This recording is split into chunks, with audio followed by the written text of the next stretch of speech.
Assalamualaikum warahmatullahi wabarakatuh. Waalaikumsalam warahmatullahi wabarakatuh. Tadi pun. Ya pun. Alhamdulillah. Assalatu wassalamu ala asyrafil anbiya wal mursalin wa ala alihi wa sahbihi ajma'in. Segala puji nikmat yang kita hadirkan di hari ini, di mana dalam acara seminar salah satu dari kawan kita yang akan membuat aksi nyata di budaya positif. Terima kasih kepada Bapak dan Ibu semuanya yang dimana sudah meluangkan waktu untuk berkumpul di ruangan kantor kita dalam acara penyebaran pemahaman budaya positif, yang dimana kita diberikan kesehatan tanpa ada kekurangan satu apapun. Salawat serta salam mari kita nanti junjungan Nabi kita Nabi Muhammad Sallallahu Alaihi Wasallam. Mohon izin semuanya Bapak Ibu, di sini saya hanya membantu acara. Yang pertama pembukaan, yang kedua sambutan dari kepala sekolah, yang ketiga yaitu penyampaian dari Ibu Maisaro, dan yang keempat doa, yang kelima penutup. Untuk mendapatkan ridho dari Allah Subhanahu wa taala, marilah kita membuka acara ini dengan mengucap basmalah. Bismillahirrahmanirrahim. Selanjutnya acara yang kedua yaitu sambutan dari Bapak Kepala Sekolah, dan waktu dan tempat kami persilakan.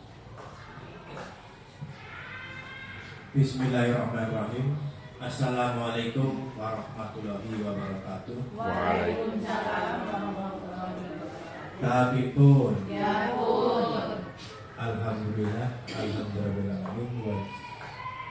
Al-Darbaani wa binasta'in ala bin wassalatu wassalamu ala sayyidina Muhammad wa ala alihi wa sahbihi.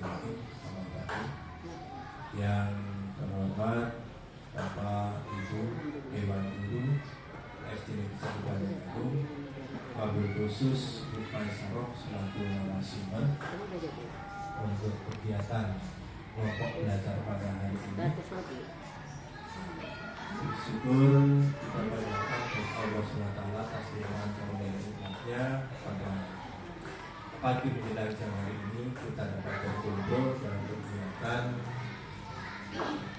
yaitu kegiatan kita yang sudah direncanakan, yaitu oleh kelompok belajar kita, yang tentunya kegiatan itu tidak sekedar sebagai program saja, tetapi memberikan manfaat bagi Bapak Ibu, khususnya bagi sekolah SD Negeri 1 Bandung, Pondok dan Pondok Anak.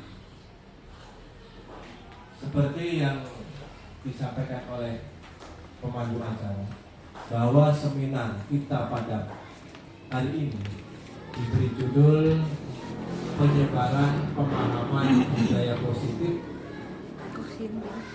praktek baik komunitas belajar SD Negeri 1 Bandung. Ini kita programkan, hanya mungkin jadwalnya yang berubah-ubah. Nggak apa-apa kalau jadi.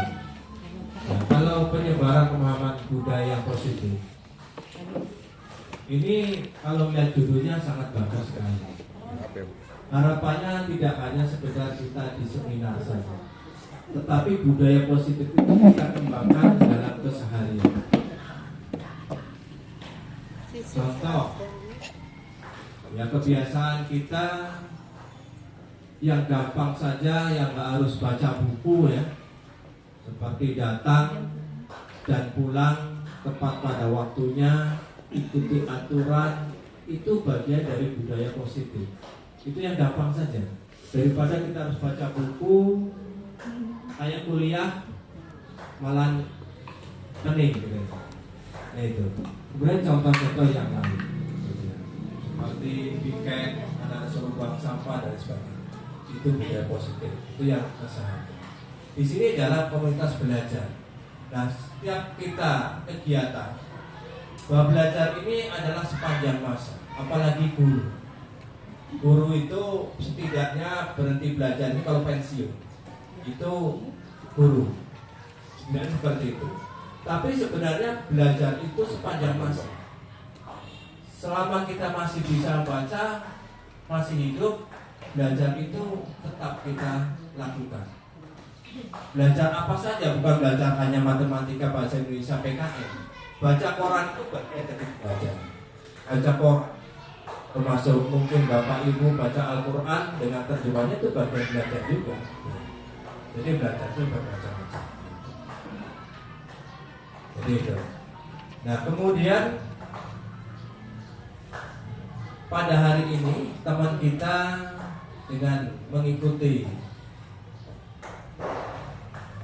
guru penggerak, dengan guru penggerak, hari ini beliau untuk menambah tugasnya juga menambah wawasan buat kita. Ibu Maisaroh ingin memberikan sebagian ilmunya kepada kita yang diberi judul tadi itu penyebaran pemahaman budaya positif. Budaya positif apa yang akan disampaikan Bu Maisaroh nanti kita tunggu, kita dengarkan, kita perhatikan. Mudah-mudahan budaya positif yang disampaikan juga bermanfaat untuk kita semua dan untuk sekolah kita, untuk kemajuan sekolah. Jadi itu termasuk guru penggerak. Kemarin di S1 Bandingagung ada kegiatan yang hadir atau sebagai narasumber dari BPMP, Balai Penjamin Mutu Pendidikan. Itu namanya, Ibu sering dulu penataran itu namanya LPMP, ya, sekarang BPMP. Bahkan dulu pertama BPD, Balai Pendidikan Guru, banyak yang dilatih sana. Kemudian ganti LPMP, Lembaga Penjamin Mutu Pendidikan. Mungkin ketinggian diturunkan lagi, sekarang Badan Penjamin Mutu Pendidikan. Kemudian materinya apa? Mulai tahun ini sudah mulai digalakkan, yaitu pendidikan inklusif. Pendidikan inklusif. Sedikit Bu Maisaroh ya. Pendidikan inklusif itu melayani anak-anak yang berkebutuhan khusus. Berkebutuhan khusus. Kalau kita membayangkan berkebutuhan khusus itu anak-anak yang kurang, anak disabilitas, gitu ya, baik fisiknya maupun rohaninya. Gitu ya. Tapi berkebutuhan khusus di sini tidak hanya anak yang kurang, anak yang super pintar itu juga berkebutuhan khusus. Sebenarnya itu. Terus apa yang harus dilakukan pada anak yang pintar? Ya tentunya pembelajarannya ditingkatkan. Kalau yang lain rata-rata dia sudah selesai. Kalau yang lain mungkin 30 menit, 60 menit, yang rata-rata dia hanya 15 menit mengerjakan soal. Nah, sisanya yang 40 menit kan nganggur dia tuh. Kasih materi lagi. Itu melayani anak berkebutuhan khusus yang kemampuannya di atas rata-rata. Nah itu namanya pemberian atau pelayanan akselerasi. Contoh kalau SMA di Gading itu ada jalur akselerasi. Jalur akselerasi itu kalau yang SMA rata-rata 3 tahun, kalau dia 2 tahun lulus. Itu anak-anak yang pintar. Jadi tidak hanya melayani anak yang kurang, apalagi untuk anak-anak yang kurang.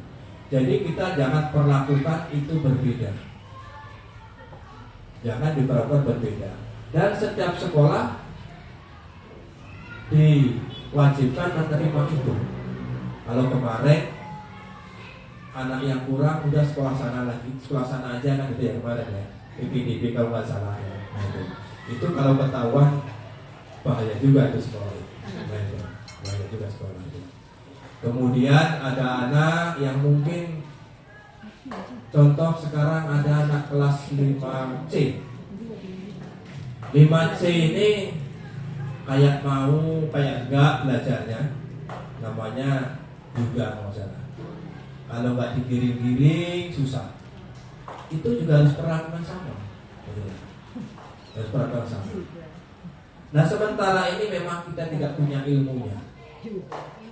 Ilmunya kita nggak punya. Kurikulum kita sama. Nanti ke depan mungkin ada kurikulumnya yang khusus. Kurikulum khusus, gurunya mungkin entah jatuh pada siapa dari sekian satu kelas ini, dari guru itu siapa yang nanti akan dilatih sebagai guru untuk anak-anak yang berkebutuhan khusus. Karena di setiap sekolah mungkin ada. Itu sementara dalam Padang memang menurut data Dapodik tidak ada. Kalau Sukoharjo, Purwopanggung ada. Nah itu mungkin ke depan ada. Ya berdoa saja, kalau nggak mau melayani ya berdoa jangan ada. Tapi namanya pendidikan, kita nggak bisa ngomong. Jadi itu untuk melayani anak-anak berkebutuhan khusus. Jadi tidak harus di SLB ya, SDLB tidak harus di sana. Karena Sobat Tanggamus SDLB itu hanya satu di kabupaten. Kalau orang tuanya nggak mampu untuk ongkos, untuk biayanya ya nggak mungkin mau ke sana. Akhirnya nggak sekolah, maka sekolah-sekolah itulah yang nanti mungkin gurunya dilatih untuk jadi guru siswa yang berkebutuhan khusus. Jadi itu kegiatan kemarin, bukan kegiatan lain-lain, tapi untuk pendidikan inklusif. Diskusi bagaimana pemecahan, pembelajaran, pelayanan untuk pendidikan inklusif. Mungkin itu. Pertama terima kasih kepada Ibu Maisaro yang memberikan kegiatan untuk kombel kita pada hari ini. Mudah-mudahan kombel yang berikutnya ada yang lain lagi, sehingga kegiatan kombel kita itu tidak hanya SK dan programnya saja, tapi kegiatan juga tetap berjalan. Selamat untuk Ibu Maisaro dan selamat juga kepada teman-teman yang mengikuti kegiatan pada hari ini. Mudah-mudahan ilmunya bermanfaat. Itu saja yang dapat saya sampaikan. Terima kasih. Saya Ri Hidayatullah. Wassalamualaikum warahmatullahi wabarakatuh. Waalaikumsalam warahmatullahi wabarakatuh.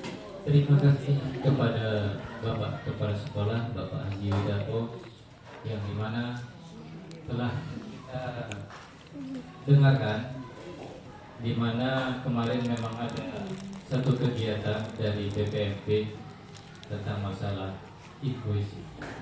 Jadi untuk acara selanjutnya yaitu penyampaian materi atau sebagai narah hukum kepada Ibu Maisaro SPD, waktu dan tempat kami persilakan.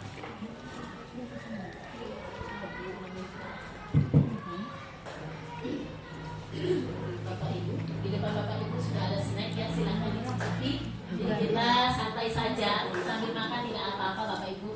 Monggo silakan dicicipi Bapak. Oke, terima kasih kepada Bapak Amaru yang telah memberikan waktu untuk saya melakukan seminar budaya positif di SD Negeri 1 Bangunan. Assalamualaikum warahmatullahi wabarakatuh. Waalaikumsalam warahmatullahi wabarakatuh. Tabipun. Ya pun. Alhamdulillahirabbil alamin. Assalatu wassalamu ala asrofil anbiya'i wal mursalin wa ala alihi wa sahbihi ajmain, amma ba'du. Rabbi shrah li sadri wa yassir li amri wa hlul 'uqdatam min lisani yafqahu qawli ya arhamar rahimin. Puji dan syukur kehadirat Allah Subhanahu wa taala atas limpahan kasih sayangnya. Pada hari ini kita dapat bertemu dalam seminar penyebaran pemahaman budaya positif praktik baik komunitas belajar SD Negeri 1 Banding Lampung. Selawat dan salam tercurah kepada junjungan Nabi besar Muhammad SAW yang senantiasa kita nantikan syafaatnya di yaumil kiamat nanti. Amin ya rabbal alamin. Bapak Ibu, pada hari ini masih semangat untuk mengikuti seminar? Semangat. Oke, kita coba untuk tepuk semangat, bisa ya Bapak Ibu? Bisa. Oke, tepuk semangat. Semangat.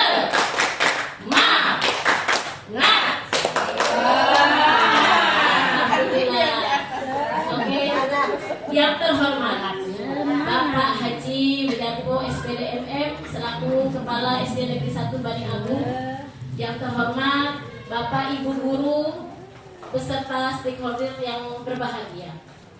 Bapak Ibu, izinkan saya di sini untuk menyampaikan seminar penyebaran pemahaman budaya positif praktik baik komunitas belajar SD Negeri 1 Bani Agung. Tujuannya, mengapa memilih budaya positif? Setelah Bapak Ibu nanti, bahkan saya sendiri mengikuti seminar budaya positif pada hari ini, diharapkan ada perubahan-perubahan baik setelah kita mengikuti seminar pada hari ini. Ya Bapak Ibu. Sebelum kita ke materi budaya positif, Bapak Ibu, di sini ada pertanyaan pemantik. Nanti Bapak Ibu silakan bisa menjawab, maju ke depan ya Bapak Ibu. Pertanyaan pemantiknya adalah, Rido anak yang hiperaktif. Ada Bapak Ibu anak yang hiperaktif di kelas kita? Ada. Sepertinya setiap kelas itu pasti ada ya Bu, anak yang tidak bisa diam. Ia sering sekali mengganggu teman sekelasnya. Kali ini Rido membuat Tio menangis karena dipukul oleh Rido. Jadi kasusnya Rido memukul Tio sehingga si Tio menangis. Pertanyaannya, apakah yang Anda lakukan untuk menyelesaikan permasalahan yang dilakukan oleh Rido? Jadi Anda di sini adalah Bapak Ibu guru. Bapak Ibu guru pernah menyelesaikan kasus ya Bu? Sering sekali ya kita menyelesaikan masalah-masalah pada anak ya. Oke, di sini ada yang ingin maju Bu? Yang bersedia maju Bu? Bisa 2 orang ya. Saya kasih kesempatan untuk 2 orang. Silakan. Apa sih yang harus saya lakukan kalau ada anak yang hiperaktif, sering membuat murid menangis, dan hari ini murid ini menangisi Tio, membuat Tio menangis. Silakan, ada yang mau menjawab? Jawaban ibu-ibu tidak ada penilaian salah atau benar ya Bapak Ibu. Oke, silakan. Ada yang bersedia Bapak Ibu?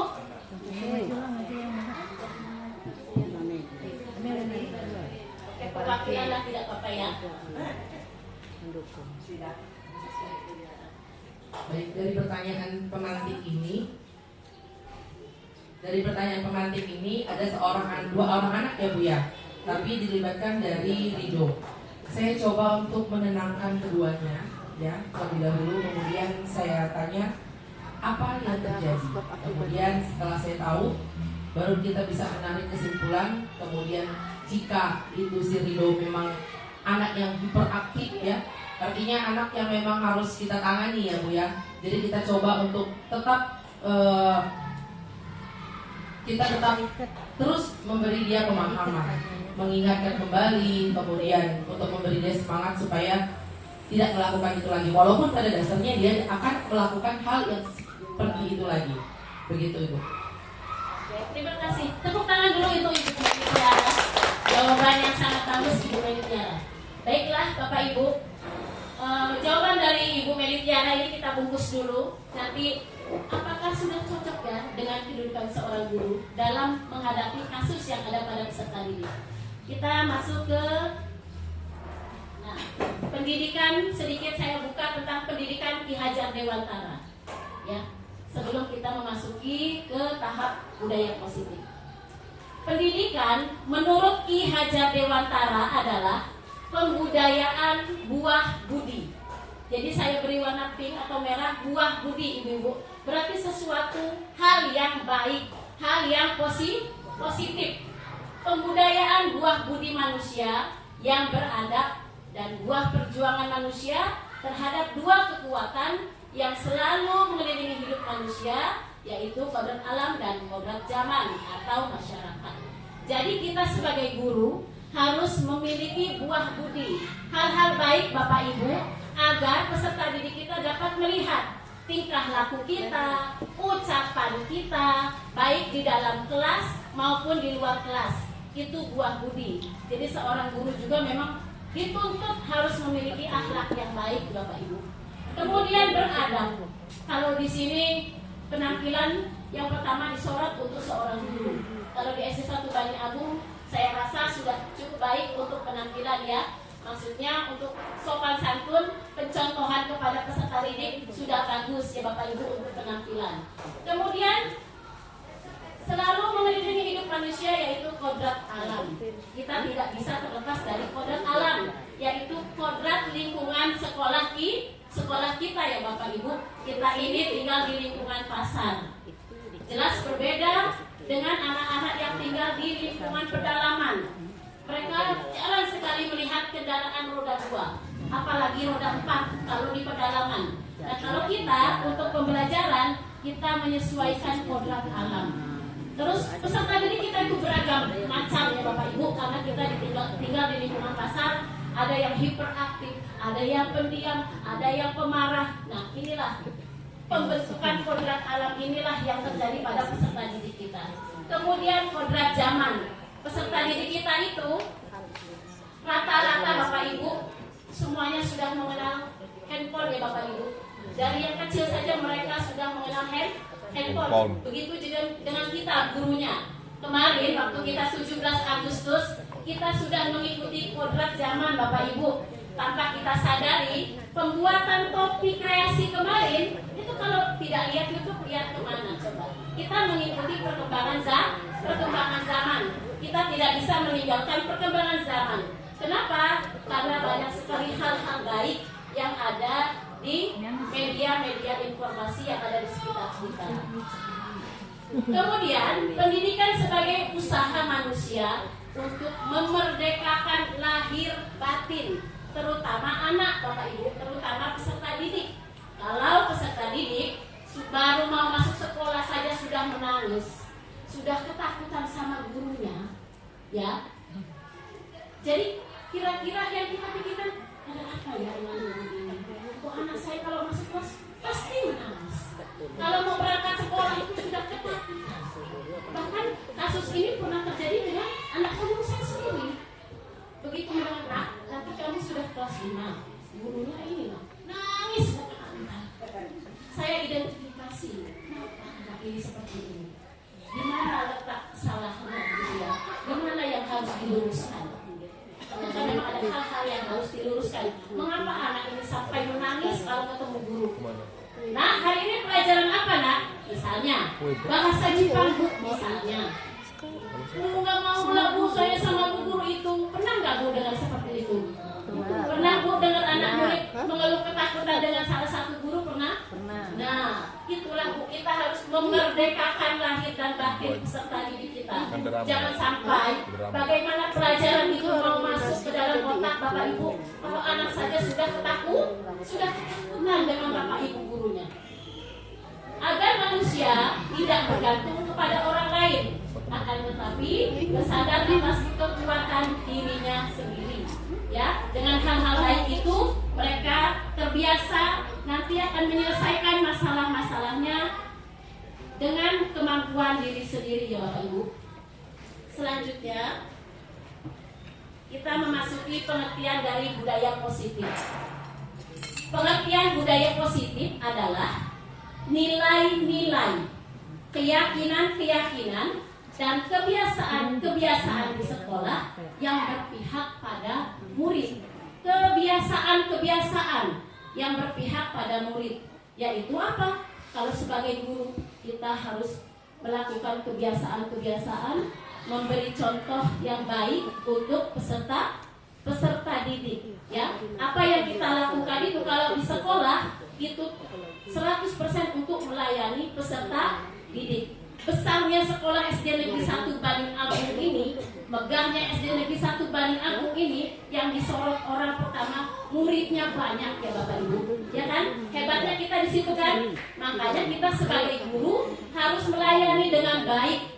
Bayangkan kalau misalnya, ya jangan sampai terjadi ada kemerosotan jumlah peserta didik misalnya, itu harus diidentifikasi di mana kesalahannya. Kenapa masyarakat sudah tidak percaya dengan SD Negeri 1 Banding Agung? Ya, jadi kita dengan budaya positif ini untuk kita semua guru SD Negeri 1 Banding Agung berusaha sebaik mungkin untuk melayani peserta didik, ya Bapak Ibu. Apa saja sih contoh-contoh budaya positif yang ada di sekolah? salah satunya sudah disebutkan oleh Bapak Kepala Sekolah tadi, datang tidak terlambat. Kemudian budaya mengantri ya Bapak Ibu. Biasa kita sebelum masuk kelas anak-anak mengadakan apa Bu? Baris dulu. Itu adalah contoh budaya positif yang kita ajarkan sejak kecil Bapak Ibu. Nanti mereka dewasa, mereka sadar, saya biasa ngantri. Udah masukin aja, bisa ada yang seperti itu. Saya sudah biasa ngantri. Di pom bensin itu, kalau kita tidak melakukan budaya positif ngantri Bu, dimarah orang kita. Ya Bu, pernah dengan kasus seperti itu Bu? Ada orang baru datang tapi langsung minta diisi bensinnya. Motornya minta langsung diisi bensin, dimarah orang. Jadi budaya positif ini kita tanamkan sejak dini Bapak Ibu, termasuk budaya mengantri, terus melaksanakan gotong royong dan bekerja sama juga mulai dari sejak dini, yaitu di sekolah kita. Hal-hal kecil yang ada di sekolah adalah kerjasamanya. Kalau ada temannya yang tidak memiliki alat tulis, kita tanya siapa yang punya, agar mereka terbiasa untuk saling gotong royong, saling membantu seseorang yang kesusahan.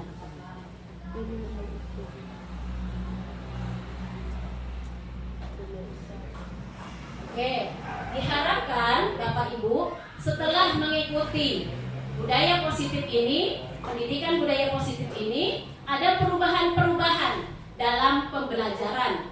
Yang pertama yaitu beriman dan bertakwa kepada Tuhan Yang Maha Esa dan berakhlak mulia. Kita sebagai guru tentunya pasti ya insya Allah kita bertakwa semua pada Allah ya Bu.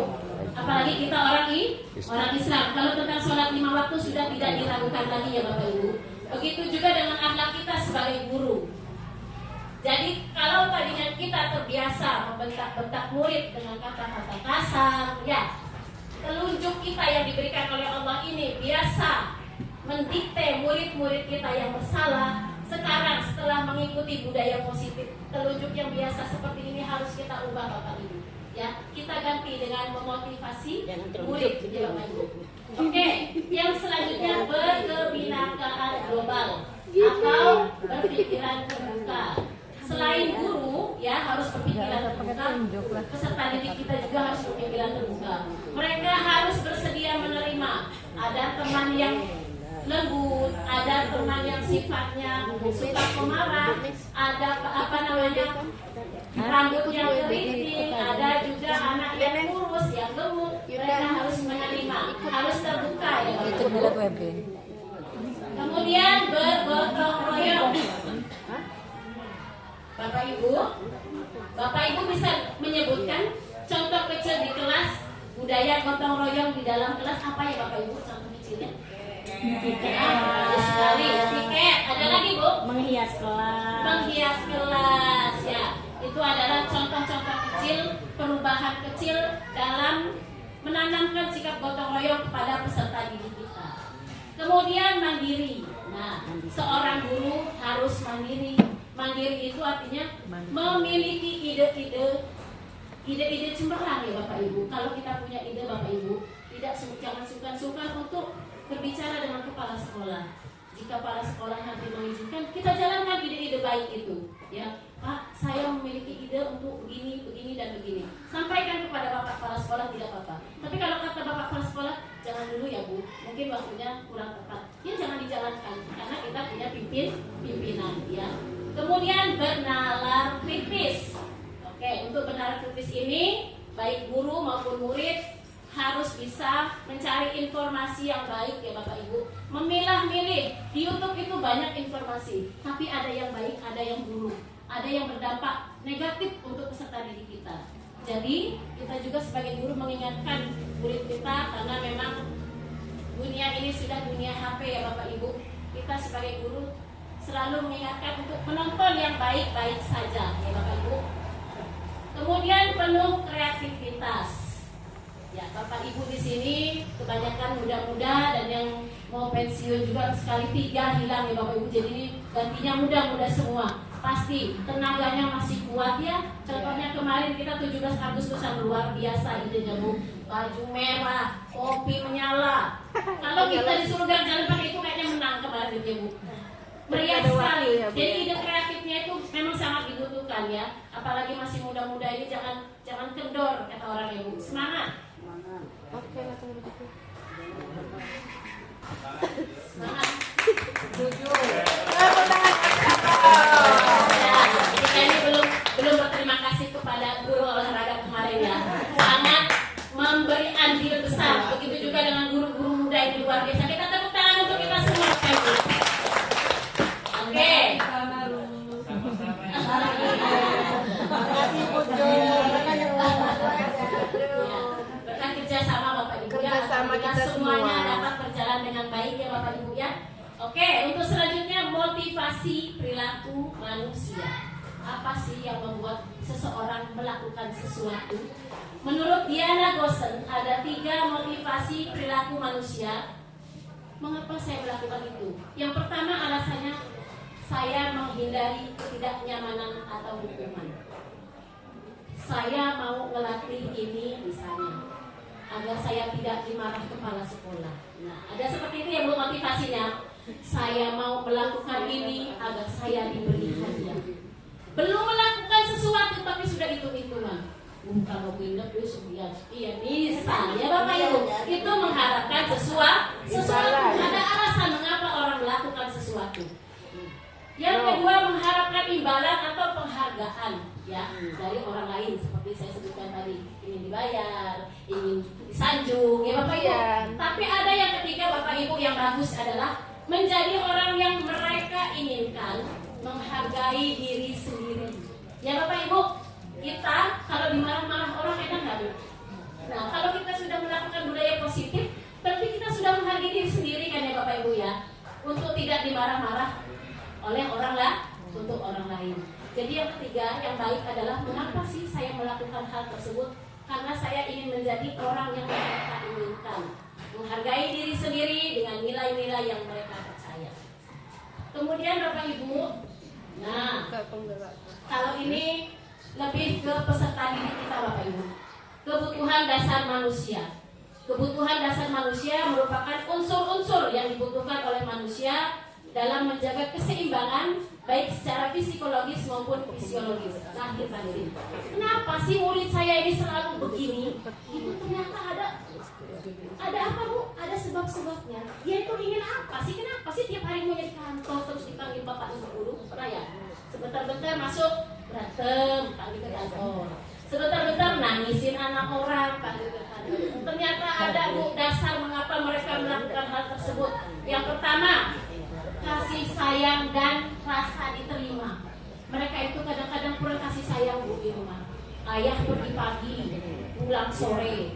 Ibunya ngajar dari Bandar Lampung perginya subuh, anak belum bangun, ibunya sudah pergi ke MTS misalnya karena jauh rata-rata di Bandar Lampung ya Bu. Nanti pulang maghrib mau isya, anaknya sudah tidur.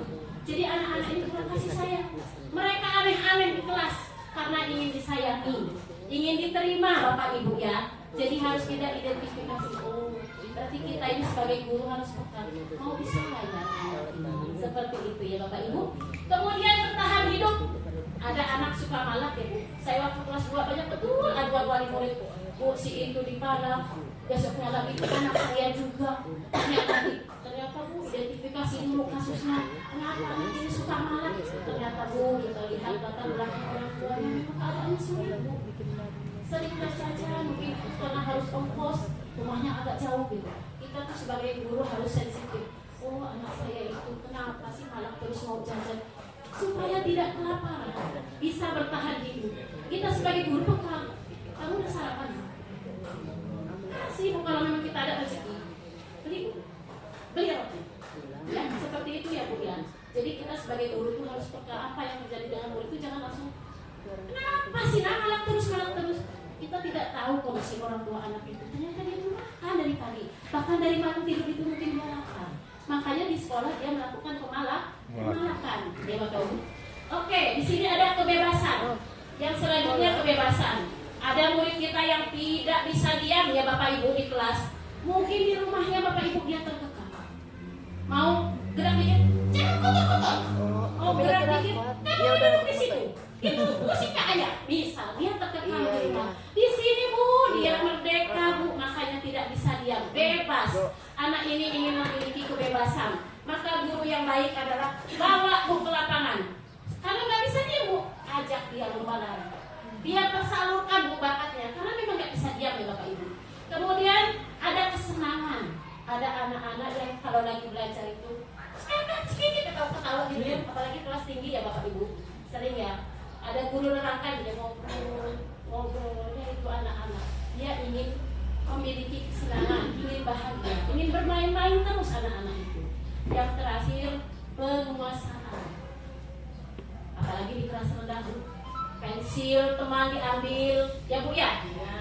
Ayo nak main bareng-bareng, diambil semua sama dia mainannya. Punya saya. Ingin menguasai. Jadi itu adalah kebutuhan dasar manusia. Mengapa murid kita melakukan sesuatu? Diidentifikasi dulu ya Bapak Ibu, jangan langsung dihukum. Tanya mengapa dia melakukan hal tersebut. Kemudian selanjutnya, di sini. Nah, tadi Ibu Meli tadi sudah menjawab ya Bapak Ibu. Nah, sekarang kita bahas dulu pertanyaan jawaban Ibu Meli itu masuknya ke ranah yang mana? Kedudukan kita sebagai guru. Apakah kita sebagai guru penghukum? Guru sebagai pembuat merasa bersalah? Guru sebagai teman? Guru sebagai pemantau? Atau guru sebagai manajer? Menurut Bapak Ibu dari kelima ini mana Bu yang menurut Ibu saya cocoknya itu? Yang mana Bu? Yang nomor berapa Bu? Yang mana Bu? Ibu mau jadi yang mana Bu? Mau penghukum? Mau merasa bersalah? Yang mana Bu? Lima. Terus ada lagi? Saya 5. Terus ada 3, ada 5. Oke, kita buka satu-satu ya. Jawaban Ibu Meli tadi nanti bisa kita. Oh, ternyata Bu Meli ini kedudukannya di situ ya. Oke.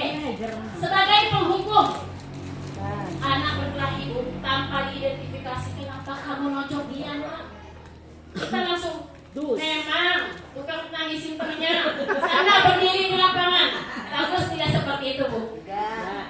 Masa pensilnya dipatahin terus? Sana berdiri di depan ini pakai tulis misalnya.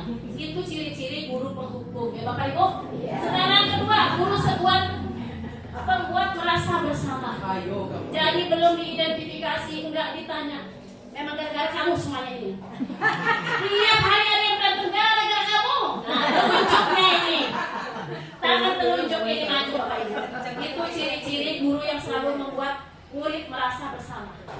Memang kamu bilang ya? Nah, kuat ya Bapak Ibu. Oke, berarti ini bisa bagus Bapak Ibu ya. Ini bagus ya tadi? Yang merasa bagus.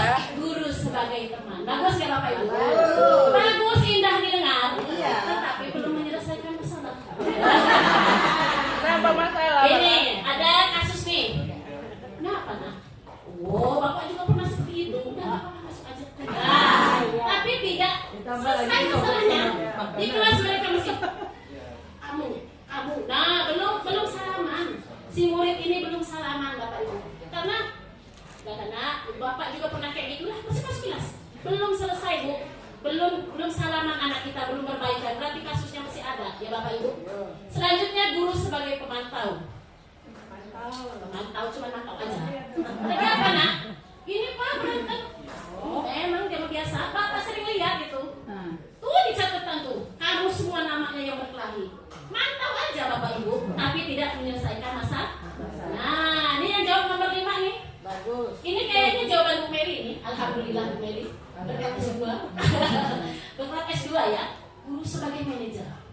Jadi guru sebagai manajer itu betul kata Ibu Meli. Ditanya dulu masalahnya apa. Kenapa kamu membuat temanmu menangis? Ditanya dulu. Ya Bu. Kemudian kita masuk ke dalam diri murid itu. Merasakan apa yang dirasakan. Oh sakit ya nak. Ibu juga pernah dulu digituin nak. Masuk dulu. Ambil hati si anak ini. Kemudian baru kita selesaikan. Keyakinan kelas mana yang anak langgar ini. Kan ada keyakinan kelas ya Bu di sekolah itu, di kelas itu. Memang bagus Bu keyakinan kelas itu, apalagi untuk kelas tinggi. Bagus Bu, harus dibuat. Jadi kalau anak itu melanggar, balikin lagi ke anak itu. Karena keyakinan kelas itu yang membuat anak dan guru. Kesepakatan anak dan guru. Kamu sudah melanggar mana nak keyakinan kelasnya? Itu Bu, menghormati teman misalnya. Boleh nggak Bu? Nggak menghormati teman? Nggak boleh, harusnya saling menyayangi Bu. Ternyata ada keyakinan kelas yaitu saling menyayangi. Ya, Bapak Ibu. Jadi guru sebagai manajer ini adalah guru yang sebaik-baiknya guru kalau di teori budaya positif ya Bapak Ibu. Jadi dapat menyelesaikan masalah anak tanpa ada konflik lagi setelah masalah itu diselesaikan ya Bapak Ibu.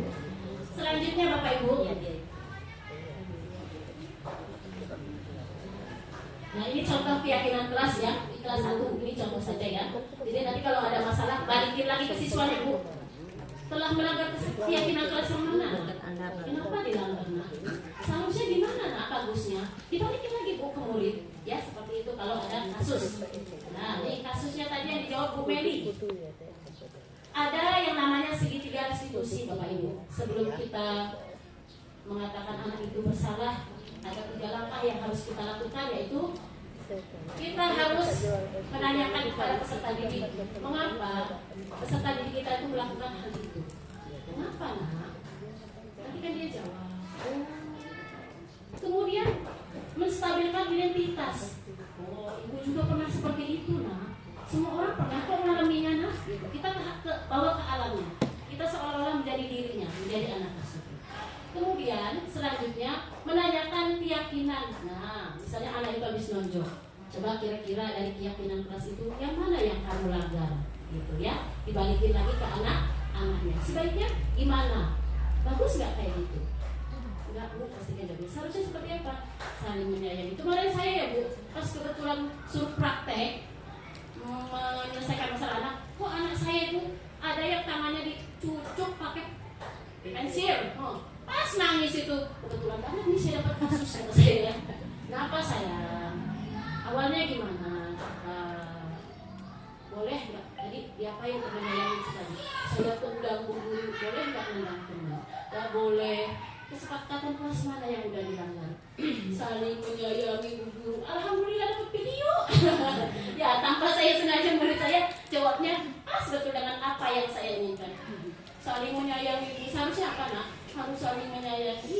Ayo kita salaman, baru beres kasusnya Bu. Ya, jadi itulah ciri-ciri guru yang menjadi manajer.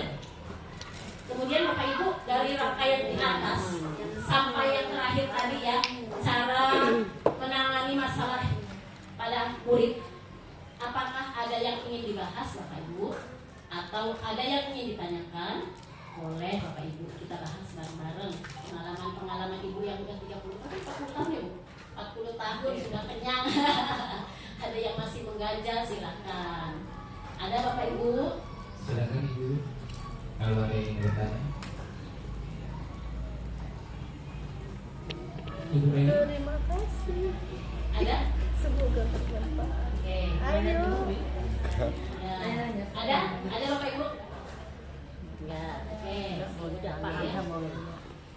Baiklah Bapak Ibu, karena sudah tidak ada pertanyaan, di sini kita tarik kesimpulan ya Bapak Ibu. Budaya positif sangat penting sekali kita lakukan, baik di lingkungan sekolah maupun di kelas.